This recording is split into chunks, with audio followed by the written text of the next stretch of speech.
안녕하십니까. 어, 유변학 강의를 맡고 있는 오동엽 박사입니다. 오늘은 7강 고분자 소재의 균질성과 비균질성을 평가하는 방법에 대해서 말씀드리겠습니다. 균질하다는 것은 영어로 호모지니어스하다고, 비균질하다는 헤테로지니어스하다고 합니다.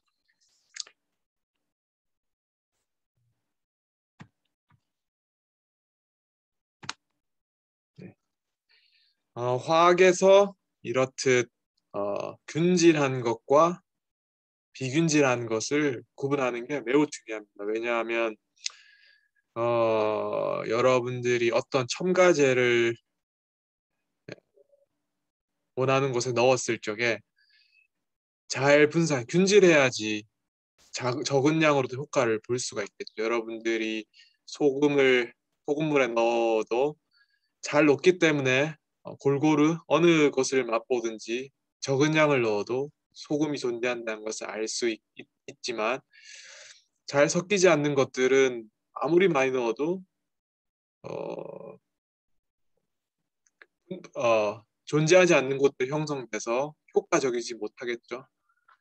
그리고 화학에서는 분리하는 게 중요합니다. 물에서 알코올을 분리하고 이런 것들. 균질성이 높으면은 분리하는 게 상대적으로 어렵죠. 네, 그리고 균질성이 떨어지면 분리하는 게 쉬울 겁니다. 그래서 화학에서 균질과 비균질을 구분하는 게 매우 중요한데 균질하다는 것은 사실 상이 하나죠. 그렇다고 해서 물질이 하나인 건 아닙니다. 물질이 하나면 당연히 균질한 건데 두 가지 이상의 물질이 섞여 있어도 균질할 수가 있어요.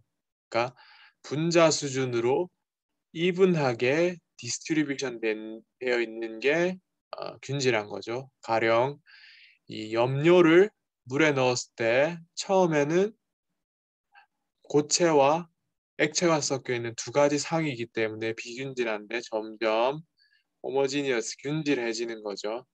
엔트로피가 어, 증가시키는 방향으로 해야 되기 때문에 분자 수준으로 됩니다. 그래서 설탕물이 대표적인 균질계죠. 두 가지가 섞여 있어도. 그런데 두 가지가 섞여 있는데 영원히 안 섞일 것 같은 것들이 있죠. 물과 어, 저기 모래 같은 것들은 아무리 균질하게 섞으려고 하지만 여기 뭐 멜팅이나 스터링 뭐 이런 것들을 하지만 되진 않죠. 이런 것을 비균질계인데 이렇게 구분하기 쉬운 것도 있겠지만 구분하기 어려운 게 있기 때문에 우리가 연구를 하는 거고 분석법을 공부하는 게 되겠죠. 솔루션은 대표적인 균질계입니다.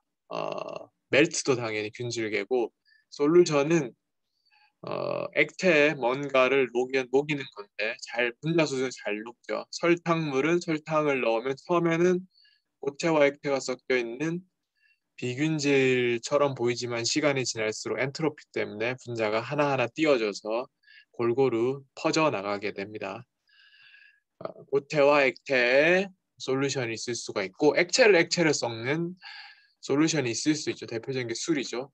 알코올을 물에 분산시키는 녹이는 그거는 솔루션을 균질체라고 합니다. 뭐 모래와 물 같은 것들은 사실 아예 퍼져 있지 않기 때문에 균질한 것을 판단하기가 뭐 누구든 판단하기 쉽지만 디스퍼션이라 그런 거는 최소 그 마이크로 이상의 입자로 퍼져 있는 것을 디스퍼션이라 그런 이것들은 굉장히 호모지니어스해 보이죠. 우유도 일반인들한테 이게 상이 하나냐 두 개냐라고 물었을 때 두 개가 아니라고 대답할 수 있는 확률이 높습니다. 이렇게 마이크로 입자 상태로 퍼져 있는 걸 헤테로 디스퍼션이라 그러는데 이것들은 분자 수준은 아니기 때문에 헤테로지니어스입니다. 분자는 보통 엉스트롱이나 뭐 나노미터 이하의 그런 것들로 떨어져 나가 있는 게 이제 음, 분자죠. 분자는 그런데 얘들은 마이크로 사이즈, 뭐 나노도 수십 나노가 수 나노 이상이 넘어가면 입자이기 때문에 그것도 디스퍼션 상태가 됩니다. 대표적인 디스퍼션은 두 가지로 나눌 수 있는데 에멀전과 서스펜션입니다. 에멀전은 액체가 액체에 퍼져 있는 것. 그리고 서스펜전은 고체가 액체에 퍼져 있는 것. 에멀전의 대표적인 예는 우유가 되겠고요. 서스펜전의 대표적인 예는 커피가 되겠습니다. 에멀전은 액체가 액체에 분산된 것, 고체가 액체에 분산된 것을 서스펜전이라고 합니다. 비균질제의 대표적인 예입니다. 그래서 뭐 고분자에도 여러분들이 뭐 다른 이놀게닉 입자, 모래라든지 뭐 이런 것들을 섞으면은 서스펜전이 되겠죠. 모래 입자, 작은 입자들, 큰 모래 말고 뭐 실리카, 나노 파티클 뭐 이런 것들을 분산시키면 이제 디스퍼션이 되는 겁니다. 그러면 균질계는 계속 균질계냐? 뭐 외부 자극에 의해 변형에 의해서 뭔가 변하면 유변학은 변형에 의한 학문이라 그랬죠. 변형에 의해서 뭔가 균질제가 비균질제로 변하는 이런 것들이 연구거리가 있는 거죠. 가령 대표적인 예가 여러분들이 설탕을 한 90도까지 물을 90도까지 가열한 다음에 설탕을 녹이면 굉장히 많이 녹일 수 있습니다. 사실은 낮은 온도에서는 설탕보다 훨씬 많이 녹일 수 있죠. 그러면 높은 온도에 녹여놓은 것을 두면 지금 오버 스펙으로 녹여 있는 거죠. 상온에서. 그러면 겉으로는 균질해 보입니다. 이게 투명해서 지금 분자가 잘 분산되는데 외부 충격을 주면 분자와 분자들이 충돌하면서 결정이라는 것은 분자의 규칙적인 부분들이 포개져서 어, 규칙적인 어떤 상을 만드는 거죠. 여러분들이 레고를 차곡차곡 쌓듯이 레고 성을 쌓듯이 그러는 것들 결정이라 그러는데 그런 현상들이 발생합니다. 충격을 주면 그리고 이런 균질이 또 비균질을 바뀔 수 있는 것들은 에탄올과 물을 섞은 것들을 온도를 낮추면 특정 비율에서는 에탄올 물 액체가 그걸 아제오트로픽이라고 합니다. 아제오트로픽인 상태는 특정 비율에서는 액체가 호모지니어스하게 섞여 있는 솔루션 상태가 얼리면은 액체와 물과 에탄올이 섞여 있는 고체가 되는데 균질한 고체가 되는데 다른 비율에서는 온도를 낮추다 보면은 물은 얼음 결정이 돼서 에탄올에 분산되어 있는 그런 디스펄션이 됩니다. 그 서스펜션이 되는 거죠. 물 입자들이 에탄올에 분산된 서스펜션이 되는 그러한 비율과 온도들이 있습니다.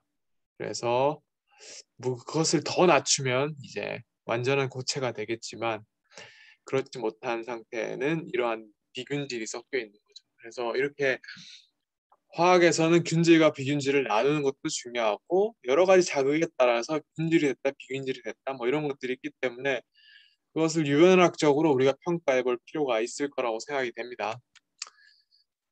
대표적인 고분자의 균질계는 폴리머 멜트죠. 폴리머 멜트와 폴리머 솔루션. 폴리머 멜트인데 이거는 물질 하나만 섞여 있는 경우도 있겠지만 두 가지 굉장히 잘 섞이는 고분자 두 개를 섞여서 멜트가 된다고 해도 그것도 이제 균질계 폴리머 멜트가 될 수 있을 겁니다. 그리고 어떤 용액에 유기용매든 뭐 물이든 그것의 고분자를 잘 녹여서 솔루션을 만들 수도 있겠죠. 이것들은 균질계입니다. 이것들은 여러분들이 아는 다른 다른 멜트들, 설탕이 녹여 있는 거라든지 그런 것처럼 투명합니다. 투명하고 그렇습니다. 네, 균질하니까 투명하고 그렇죠.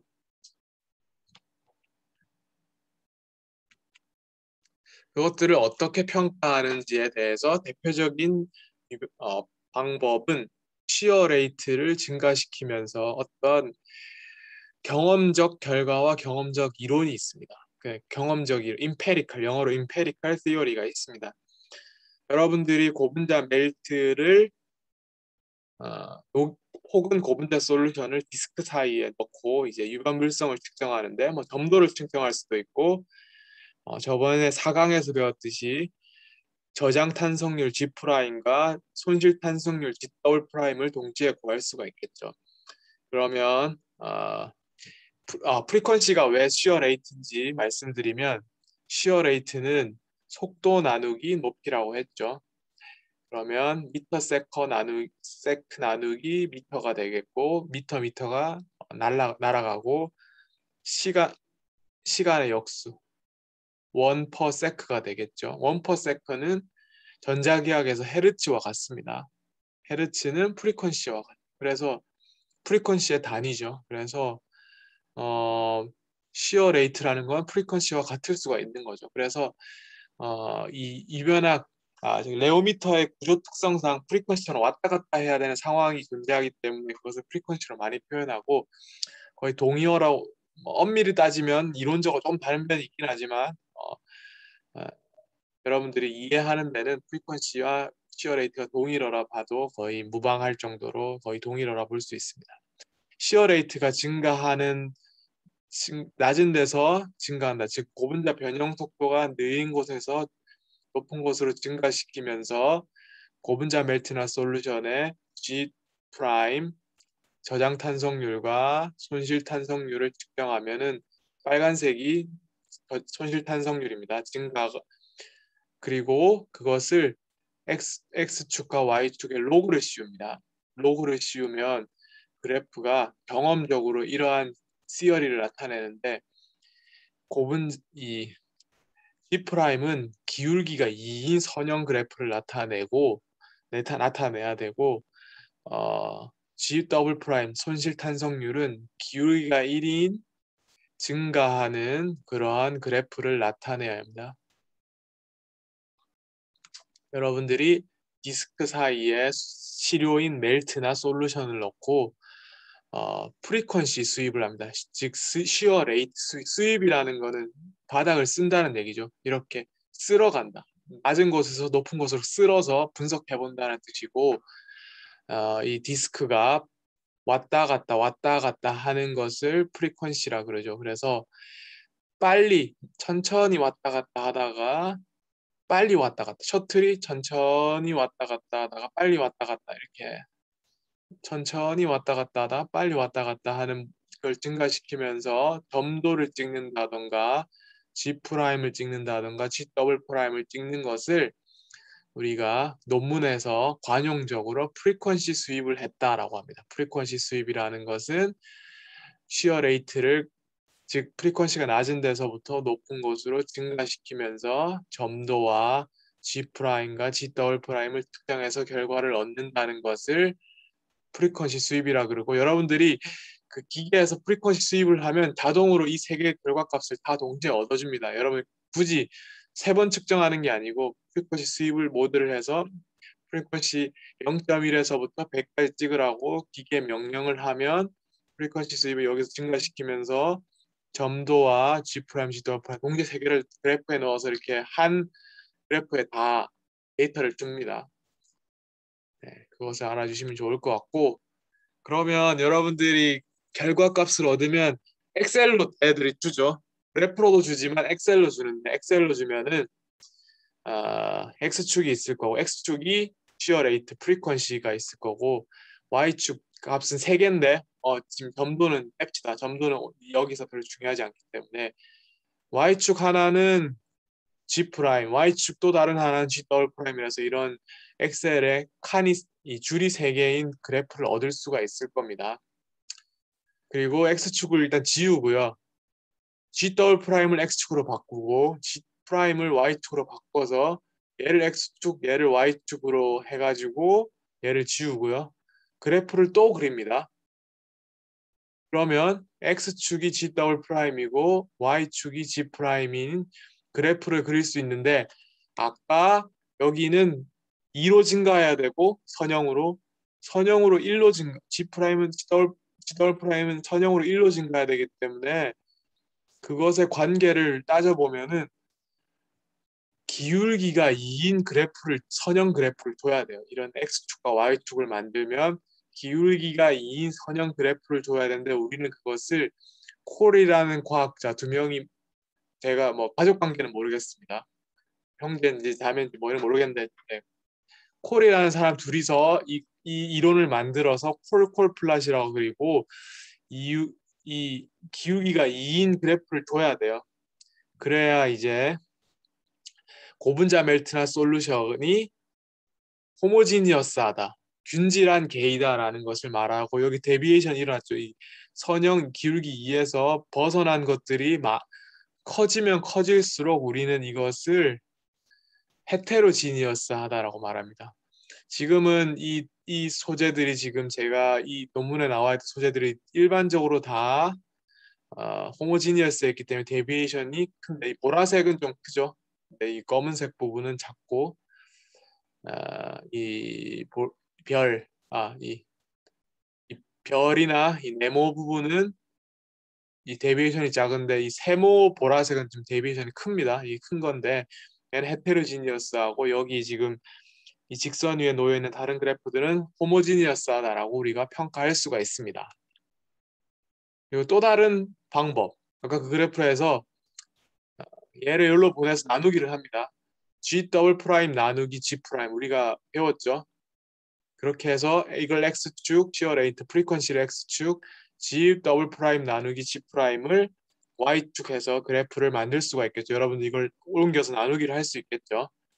그러면 탄젠트 델타, 사각을 다시 기억이 안 나시면 사각을 다시 봐야 될 텐데 탄젠트 델타는 G 더블 프라임 나누기 G 프라임이란 값으로 아까 돌아가서 여기가 기울기가 2로 증가해야 되고 기울기 1로 증가해야 된다면 선형이 뻣뻣한 그래프가 기울기인 것과 2를 나누면 일정하게 감소를 합니다. 그래서 탄젠트 델타라는 그래프가 이 프리퀀시에 의해 일정하게 선형으로 감소를 해야 되는데 제가 저번에 4강에서 말씀드렸듯이 G 더블 프라임 탄젠트 델타라는 것은 고체적 손실 탄성률은 액체적 특성이고 G 프라임은 고체적 탄성인데 액체적인 특성과 고체적인 특성의 비라고 했죠. 커지면 커질수록 액체 같은 거고 작아지면 작아질수록 고체와 같은 거동인데 프리퀀시가 증가하면 증가할수록 점점 고체화됩니다. 여러분들이 그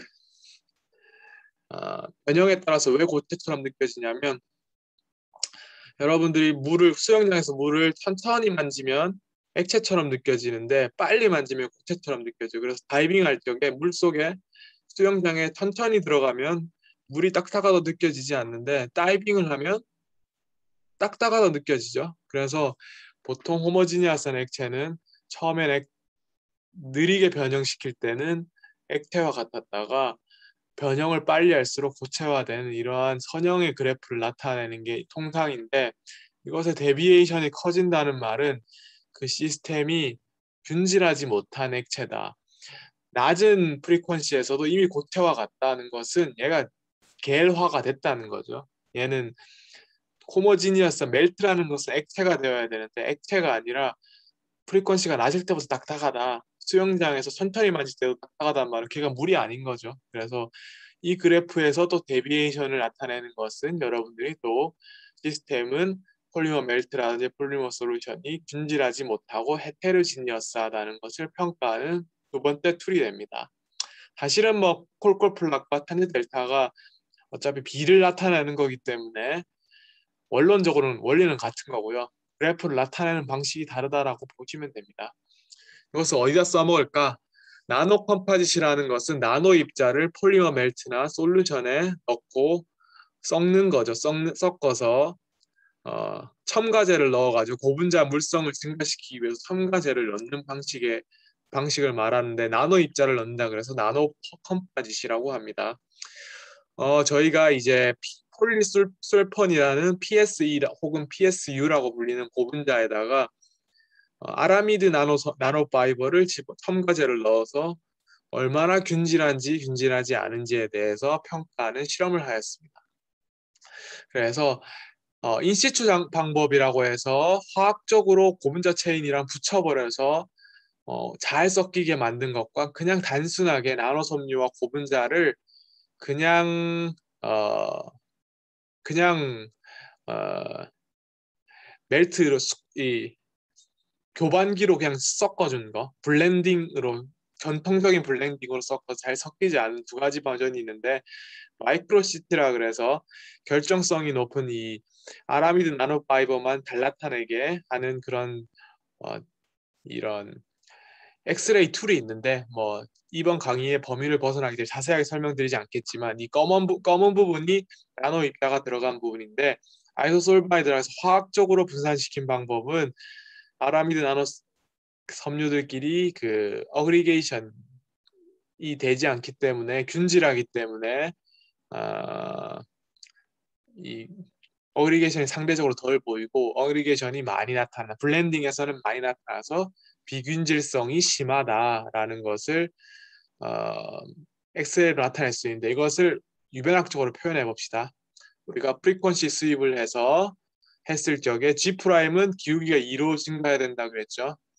그런데 프리퀀시 수입을 했는데 물론 경험적으로 2를 나타내야 되지만 모든 고분자가 어, 이론적으로 2를 나타내진 않습니다. 그렇지만 우리가 상대적인 값은 말할 수가 있죠. 원래 균들계가 기울기가 폴리술폰 호모 멜트 그러니까 아무것도 없는 상위 하나인 고분자 멜트를 기준으로 해서 얼마나 데비에이션이 생겼나 이까지는 아니지만 1.5 정도의 기울기를 가지고 있습니다. 호모지니어스한 그 단독에 아무것도 섞여 있지 않는 PSU가 기울기가 1.5인데 뭔가를 첨가하니까 그래프가 누워버려서 0.7인 그래프 7이 돼버렸죠. 2가 되어야 되는 게 1 미만이 돼버렸다는 말은 이 블렌딩, B가 상징이 블렌딩인데 블렌딩에 의해 섞은 애들이 눕는 경향이 매우 심하다.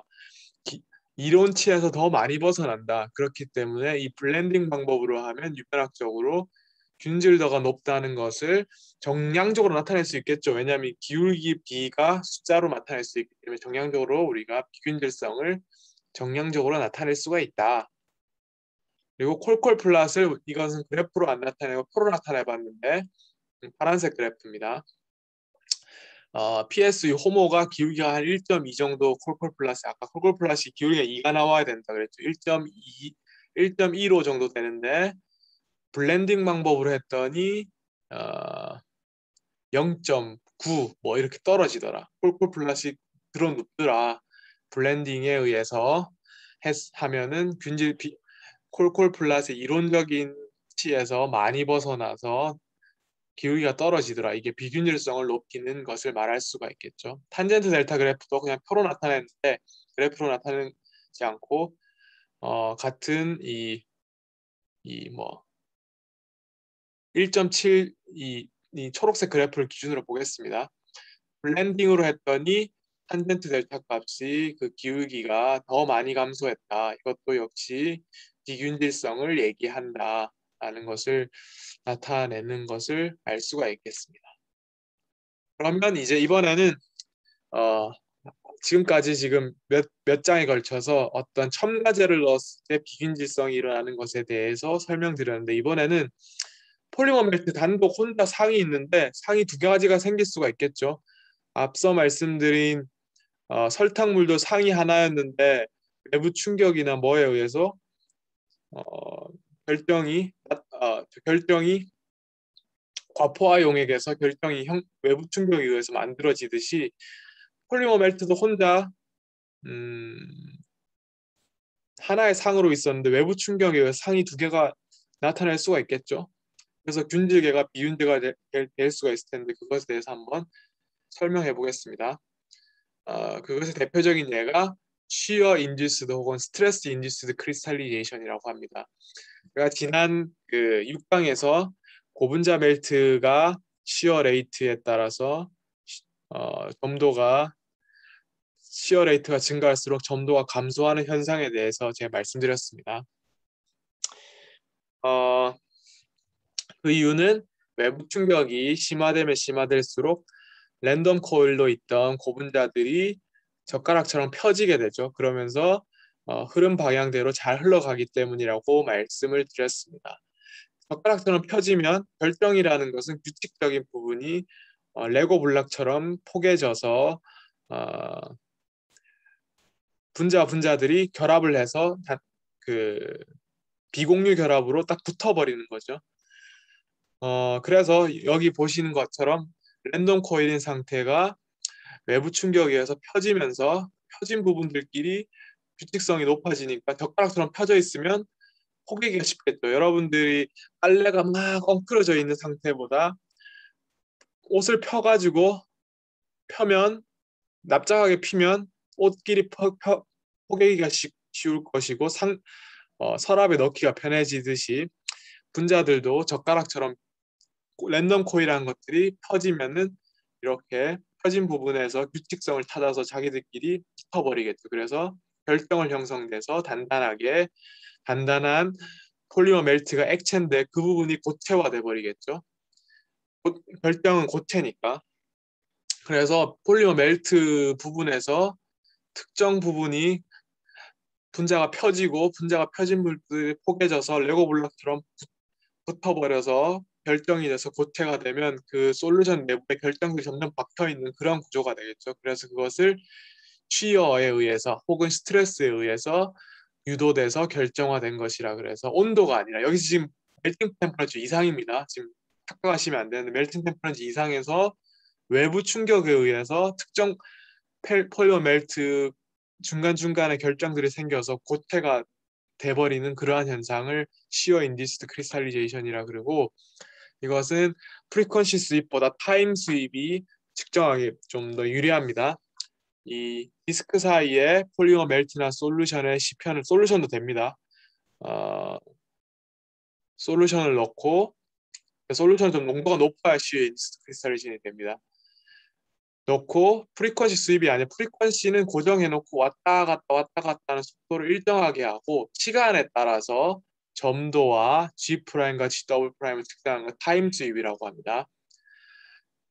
타임을 쓴다 그랬죠. 0초부터 시간이 지나서 이건 50분 동안 찍었네요. 이거는 35분 동안 찍었는데 왔다 갔다 프리퀀시를 일정하게 하고 시어 레이트를 일정하게 하고 시간에 따른 온도도 일정하게 하겠죠. 시간에 따른 점도와 G'과 G' 찍는 것을 타임 스윕이라고 하는데 폴리머 멜트를 타임 스윕이 합시다. 그러면 시어 레이트가 증가하는 게 아니기 때문에 G'도 증가 안 하겠죠. 그리고 G'과 G'은 액체와 고체의 특성을 나타낸 B라고 했는데 G'이 낮겠죠. 액체 상태에서 어떤 특정 프리퀀시를 고정해놓고 타임 스윕을 하면 낮아야죠. 고체 특성이 없으니까. 폴리머 멜트는 액체에 가까우니까. 그런데 시어 레이트를 증가한 것도 아닌데 시간이 지날수록 G'들이 증가하죠. 그 말은 점점 고체 특성이 증가한다. 멜트 안에 점점 결정들이 많아지면서 단단해져서 그 부분들이 G'을 증가시켰기 때문에 이것을 통해서 고분자 멜트 내에 결정들이 증가했다. 고분자 멜트에서 하나의 상이었는데 고체상들이 액체상이 아니라 고체상들이 생겨나서 G'이 증가했다라는 것을 정량적으로 다른 개가 됐다. 점점 균질한 멜트가 비균질한 멜트 플러스 고체가 섞여 있는 개가 된다는 것, 비균질한 게 된다는 것을 정량적으로 나타낼 수가 있고 첨가물의 효과. 첨가물에 넣으면 더 잘 된다. 첨가물이 넣으면 통상적으로는 첨가물이 넣으면 이런 시어 인디스트 크리스탈리제이션을 가속화시켜서 더 빨리 올라가게 할 수 있고 특정 첨가물은 또 올라가는 것을 더 리탈데이션, 더 포개지지 못하게 해서 떨어뜨릴 수도 있겠죠. 결국은 뭐 그것에 따라서 그것을 정량적으로 올라가는 시간을 여러분들이 체크해서 이것은 500초 정도 되네. 이것은 한 1600초 정도 되니까 올라가는 속도를 가지고 여러분들 정량적으로 시어 인디스트 크리스탈리제이션을 정량화시킬 수 있고 액체라는 호모지니어스 계에서 비균질계가 고체가 섞여 있는 비균질계가 되는 그러한 현상을 정량적으로 표현할 수 있다. 세 번째 제가 표현하고 싶은 것은 젤레이션인데요. 솔루션이 점점 젤화되는 겁니다. 외부의 뭐 화학적 결합이라든지 그런 게 아니라 분자들끼리 시간이 지나면서 점점 수소 결합이 좀 많은 고분자들이 그렇게 일어나는데 한천이 대표적인 예입니다. 한천의 그 전구체를 뜨거운 물에 녹이면 녹죠. 그래서 솔루션이 되는데 초기에는 애들이 탈랑탈랑거리는 그냥 순수한 게 아니죠. 표현이 잘못했어요. 순수한 건 물만 있을 때 순수한 거고, 5분 잘 녹이면 이제 균질한 액체입니다. 균질한 탈랑탈랑거리는 균질한 액체가 됐다가 시간이 지나면 분자와 분자들이 움직이다가 한턴의 이 분자 몰레큘들이 수소결합을 달할 수 있습니다. 시간이 지나면서 수소겹들이 많아지면서 점점 단단해지고 몇 시간 혹은 며칠이 지나면 여러분들이 아는 한천 그 묵이 나는 젤이 되는 거죠. 그래서 점점 액체가 비균질의 고체가 되는 그러한 현상을 유연학적으로 어떻게 볼 것이냐. 유사한에 이게 지금 PAN 폴리아크릴나이트리라는 구분자를 DMSO나 DMF라는 용액에 녹였을 적에 점점 젤화되는 시간이 지날 때 외부에 아무것도 주지 않았는데 점점 젤이 되는 것에 대해서 설명드리겠습니다. 이것은 뭐 시각적인 것과 그리고 뭐 스펙트로스코피 FTIR을 통해서 분석한 건데 오늘은 유변화가는 시간이니까 이 첫날 0일째 썩자마자 PAN을 DMF에 썩자마자 했을 때는 점도가 낮은데 한 4일 있다가 똑같은 샘플을 외부에 아무 충격도 안 주고 시간이 지나면 분자될 수소결합이 증가하면서 점도가 증가하게 되겠죠. 그리고 기울기가 2인 프리퀀시 수입을 하면 기울기가 2인 전형적인 그래프를 나타내는데 여러 번 반복했죠. 시간이 지나면 이 G 프라임이 기울기가 2가 아니고 들어눕는 거죠. 그래서 비균질계가 된다. 그리고 탄젠트 델타도 0대일 때 첫날에는 이렇게 전형적인 선형의 감소폭을 가지는 탄젠트 델타 그래프를 가지는데 시간이 지나서 4일 후에 찍어보면 데비에이션이 커진다. 시작하자마자 제일인 거죠. 고체 특성이 강하다. 시작부터 탄젠트 델타가 작다는 것은 고체 특성이 강하다는 것을 나타낼 수가 있습니다. 그래서 이러한 것들을 통해서 여러분들이 그 유체와 액체의 시스템의 균들계와 비균들계를 평가하는 방법이었습니다. 감사합니다. 오늘 강의를 마치겠습니다.